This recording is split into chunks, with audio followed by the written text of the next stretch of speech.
Hello and welcome to Primetime. I'm Anthony DeBono. Alongside me is Julian Prime. Julian, it's a pleasure. It is for me too. I'm excited to get this podcast kicked off. Well, in today's podcast, we will be going over the top 10 picks in the 2017 draft. And the number one pick overall belongs to the Browns once again. And there's a lot of speculation that they'll be trading that number one over pick to the Patriots for Jimmy G. Julian, what do you have going on? I have them taking Myles Garrett, defensive end out of Texas A&M, first overall.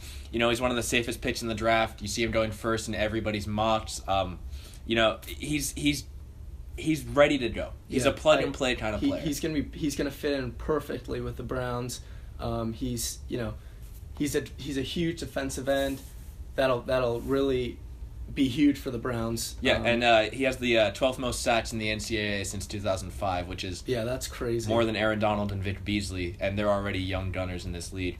And also you'd be plugging him right there next to Emmanuel Ogbah, who had a very serviceable rookie year with 53 tackles and 5.5 sacks. Right. So now moving to the second overall pick, the Niners. They kind of the wild card pick. They got a new coach, Kyle Shanahan, an offensive-minded coach. I think they go with Mitch Trubisky from North Carolina. He really did well in that bowl game against Stanford. So that's what I've got them doing. I have him there too. New coach, new offense. It's a new year.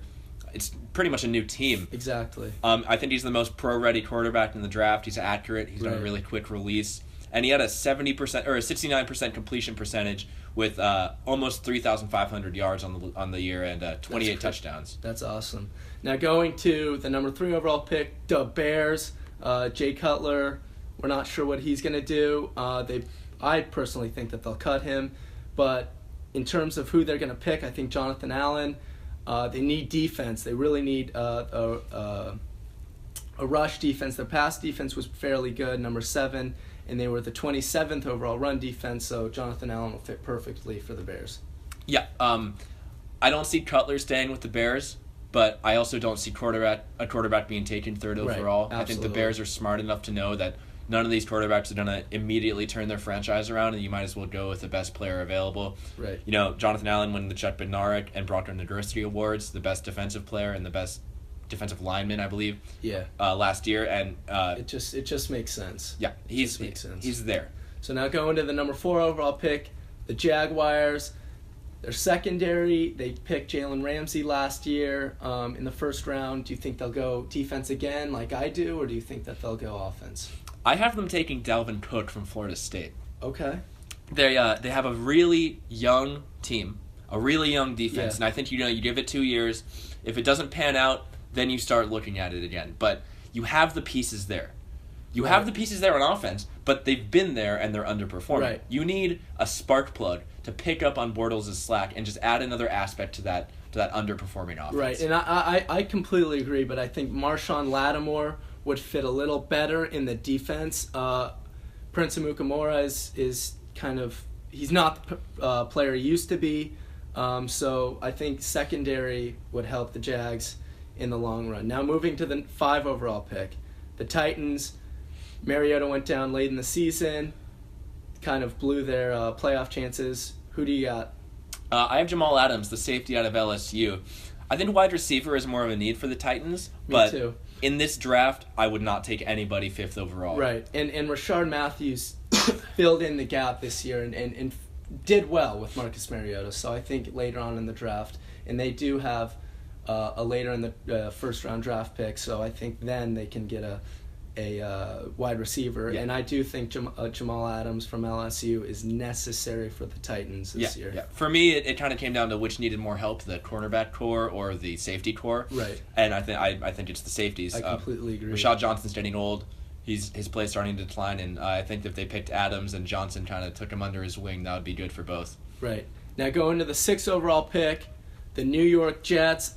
I have them trading for Tony Romo, and then the Cowboys, I have them picking Marlon Humphrey, the cornerback from Alabama. I think this trade makes too much sense for the Jets not to take. I think Tony Romo will fit perfectly with the Jets with Brandon Marshall and Eric Decker. So I think that's what they'll do. That's interesting. It's bold, but it seems like it would work for both teams. I have them taking Marshawn Lattimore, cornerback out of Ohio State. Okay, I had him at 4. with the Jags. He's another best player available Right. pick, and it fits a need because you don't know if Darrelle Revis is going to stay in New York or Exactly. not. I wouldn't blame him if he leaves. The Jets are a hellish franchise. Right. And I understand that, quarterback and running back are more needs, like more immediate needs, but unless Leonard Fournette has a phenomenal combine or none of the free agent quarterbacks kind of pan out, I see them going with the cornerback right there, Marshawn Lattimore. I see that happening. Now going to the 7th overall pick, the Los Angeles Chargers, moving from San Diego. I have them taking the safety Malik Hooker from Ohio State. They need a safety to fill in the void that was lost with Eric Weddle last season. They hired Gus Bradley as the defensive coordinator. I just think it's a match made in heaven for the Chargers. They really should be impressed with Hooker. Yep, that's exactly what I have written down on my notes. There's a Weddle-sized hole, and Malik Hooker is the most qualified prospect to fill that hole. Exactly. Now moving to the 8th overall pick, the Panthers. I think defensively they'll be okay with Shaq Thompson, Thomas Davis, and Luke Kuechly. I think a second-round draft pick they should go after a defensive end. But I think that Leonard Fournette would fit perfectly with the Panthers. You talk about Mike Tolbert not signing back, so they need, the physicality of Leonard Fournette to pass through, to run through defenses with Cam Newton. So what do you have going on? I also have Leonard Fournette going there, number 8 overall to the Panthers. Okay. He's a hard-hitting smash-mouth runner. I think it would complement Jonathan Stewart well. Excuse me. It would also kind of help retain the physicality that is leaving with Mike Tolbert now that he's a free agent. And I know that pass rushing is also a need for the Panthers, but Kawan Short, Luke Kuechly, and Thomas Davis can definitely hold down that Carolina defense, at least for a couple more years. And I agree. I totally see them getting another defensive player in the second round or, the free agency. Moving on, number 9, I have the Cincinnati Bengals taking Reuben Foster, I do as linebacker well. out of Alabama. I think the biggest difference for the Bengals this season, as opposed to their previous successful seasons where they actually made the playoffs, was their pass rush. But you see a lot of people pointing fingers at their defensive line. I disagree. I think it's at their linebacking core. You have Burfict, who's really picking up a lot of the slack. Malaluga is not performing well. He's entering his 10th season, so a decline is probably happening fairly soon. And then Carlos Dansby, he's another. He was not worth the money they signed him for, and I don't see them re-signing him. So that's a void in their linebacking core that I think Reuben Foster can fill. Yeah, another reason why Reuben Foster fits perfectly. And now moving on, rounding the top 10, the Bills. Tyrod Taylor has come out and said he will not take a pay cut.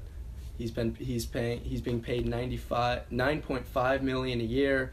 I believe that's way too much. I think that they will cut him and they will go after Deshaun Watson. And I think you look at this day and age, new rising star quarterbacks. You look at Russell Wilson, Mariota, Jameis Winston, and Dak Prescott, just to name a few, and all of them are mobile and they can get out of the pocket when needed, and they've got arms. I mean, all their teams were successful. If you want to say even Jameis Winston, they were all successful this year. So what do you have the Bills doing? I've got another Clemson player coming to the Bills, but it's not Deshaun Watson. It's Mike Williams. I agree with you. I don't think they're going to pay Tyrod Taylor. He's asking for way too much. But I still don't see them picking up Watson or Kaiser. I think Mike Williams is more of a plug-and-play player for the Bills right now. It would round out a really nice combination in wide receiver, the Clemson combination with Sammy Watkins and Mike Williams. And I think the Bills know that 2018 is a richer quarterback class, and that I think they can sign a Nick Foles or a Kirk Cousins or someone like that just to hold it down for 2018, 2019, see where that takes them. But, all that being said, I would not be surprised at all if they take Deshaun Watson. Yeah, That's a Bills move. I'm on the Deshaun Watson train for the Bills, but that's all the time we have for you guys today. Thank you for listening, and make sure to tune in to the 2017 NFL Draft starting on April 27th and ending on the 29th. For Julian Prime and I, Anthony DeBono, have a great week.